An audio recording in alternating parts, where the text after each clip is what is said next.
Mr. Vikram Nair has highlighted the need for us to maintain good relations with both the US and China. Actually, the key variable is the relationship between the US and China, and that determines how the rest of us will have to arrange our affairs. Members will be aware that both the US and China signed what they call a Phase 1 trade deal in January this year. But frankly, thornier issues between them have been left to Phase 2. And we hope that both countries can continue to make progress on this front. But more fundamentally, a trade deal, even a comprehensive trade deal between them, will not resolve all the strategic contradictions between the US and China. Going forward, both sides must make strategic choices. The US has to decide how to deal with China. It can work with China in the global order, get China to participate within a rules-based system, and compete with China on a fair basis. Or the US can strive to remain the dominant power in all arenas, in all areas, at all costs, and seek to arrange international rules so as to limit China's power and influence. On China's part, as China seeks to increase its influence globally, China has to decide whether it wants to be a benign superpower, welcomed and respected by other countries, including the US, and projecting soft power.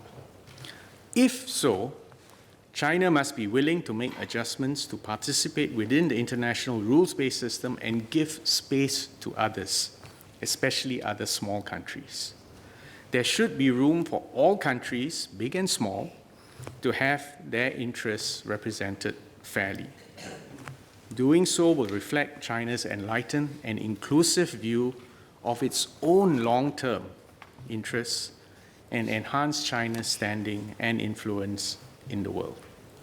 However, if China does not give sufficient attention to the interests and concerns of other countries and is not sufficiently restrained in wielding its growing strength, then it may get its way on the international stage in the short term. But in the long term, this will see resentment and pushback. This is not in the interests of China or the rest of the world.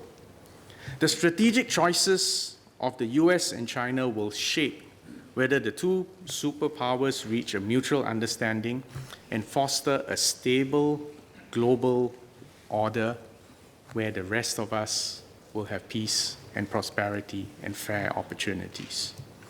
Or they could end up at odds with each other and leave other countries scrambling to avoid the fallout.